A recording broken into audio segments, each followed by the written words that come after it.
Hello everyone, welcome back to the course of Mastering Core Java, and today in our lesson number 3 we are going to learn about finally and multi-catch. Okay, so in our today's lesson we are going to cover what is finally keyword and if it is possible to run some code even after you return from a method. Okay, and lastly we will see what is actually multi-catch, that means how we can use catch to catch different exceptions. Okay, so here you see I have a very simple code, right? Very basic code here, a try and a catch block. All right, so here I will throw some null pointer exception.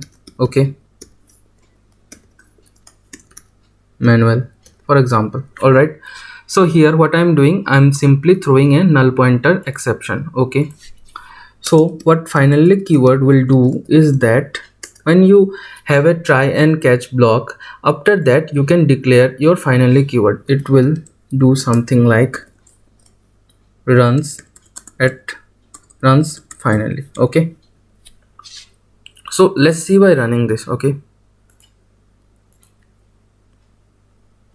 so you see after a exception is thrown, your catch block will be run, and after that your finally will be run. All right, so the use of the finally keyword, a finally block, is that you may want to do some finishing task in your code. Okay, finishing task like some instruction set that you mandatorily want to run at that time, you can use finally. Okay, so another thing is that when you use finally in try and catch, you can actually skip the catch as well. Okay, so writing something like this is totally fine. What it will do, it will the try will catch the exception, but we don't have any catch block, but that is fine because we have a finally block to handle this. Okay, so this is how you can use finally as well.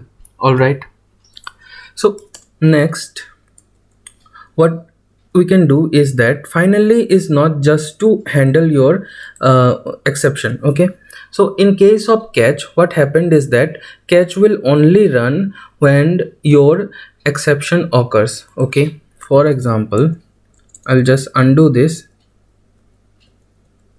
So here we have our code, and inside this I will not be throwing any exception. Instead I will be printing something like normal. Okay, so when I run this, you see we have the normal printed, that means the normal logic that we wrote, and then it directly came to the finally. Okay, so that is second use of finally, that is that whenever you write a try and catch block and it does not throw any exception, then also finally will always run. So make sure whatever code you write in finally, that is done only and only to write your finishing instruction set. Okay, in finishing code logic, so don't use it to catch any exception because it will always run. Okay, so because there may be some specific code you want to run only when exception occurs. All right, so that is not possible in finally because it will always run, so please keep that in mind. So the second subtopic is, can we actually run code after return? So in our previous examples, previous means if you have seen my course on Core Java for beginners, in that we used to use method, then in that we used to return from the method in case some condition is satisfied. All right, so usually when we return from the method, the rest of the instruction, rest of the code in that method is not executed, right? But is it possible to make it execute? We will check it using finally keyword. So in the same example, let's just use a method like sample method. All right, then inside this I will write some code. Okay, I'll use this, and then immediately it will return. Okay, it will return. So it is void, so I don't need to put any value, it will simply return. After that what I will do, I will copy this for now and runs after return. Okay, now I'll remove this for now. Okay, then I will call this method.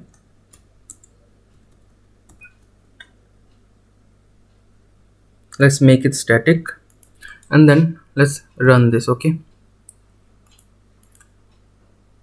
so you see when I run this, it's printing the normal, and then immediately I'm returning. Okay, I'm returning from this method, but then also because I use the finally keyword, it will run the code that is written inside the finally. Okay, for example, I will write something like at last. All right,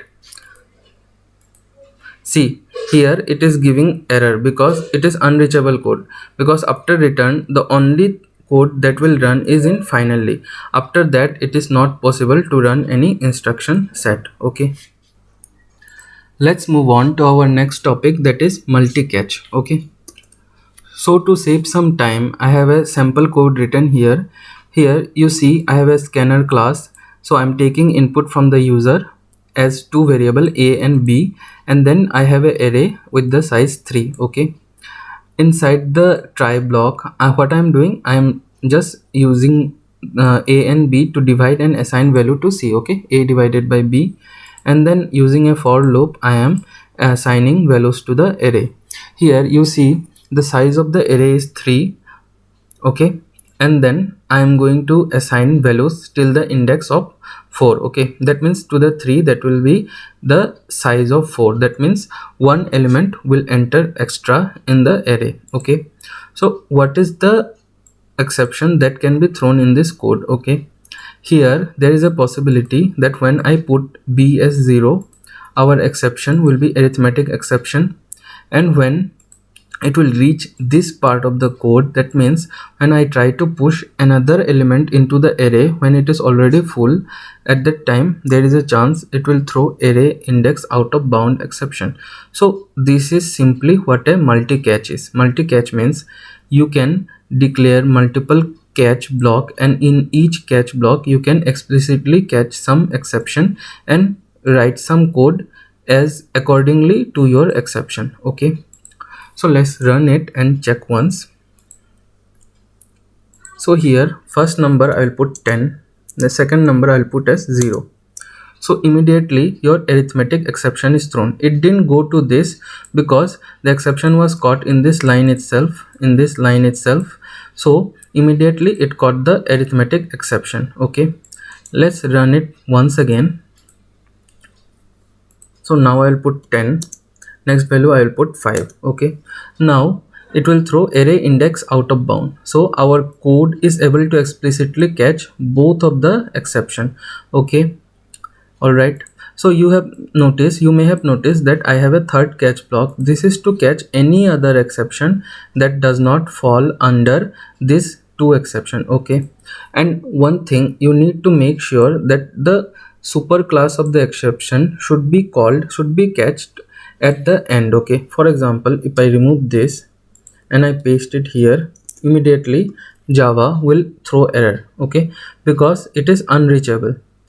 That means whenever any exception is thrown, it will immediately be caught by the superclass exception, right? It will never come to these blocks, and Java does not support you to write any unreachable code. Okay, so that is why make sure you should catch your exceptions in a way that first you should catch the sub exception, means subclass of the exception, and right like that you need to go to the superclass and the rest of the superclass. Okay, so another way you can catch exception is that just remove this, then you can write in the same code array index out of bounds exception. Okay, so what this will do, it will catch both of the exception. This single catch block will be able to catch both of the exception explicitly using this operator. Okay, so let's just run it and check once again. If I put 10 and then 0 is catching arithmetic, then let's run it once again. This time I'll put 10, then 5, Okay, it's catching the array index out of bound exception as well. So both of our exception we are able to catch explicitly. So hope you understood what is the use of finally keyword, and if it is possible to run some code after return, and also hope you understood what is multi-catch. And then there is another thing that you can learn, that is nested try and catch. That will be a try block inside another try block. Okay, you can learn it as a part of a task. Okay, so if you have any doubt regarding any of the topic that is taught in this lesson, then feel free to comment down below. We will surely try to clear your doubts. And don't forget to like and share this video with your friends, whoever is interested in learning about Java. And do subscribe to our channel to get notified about the next video. Thank you.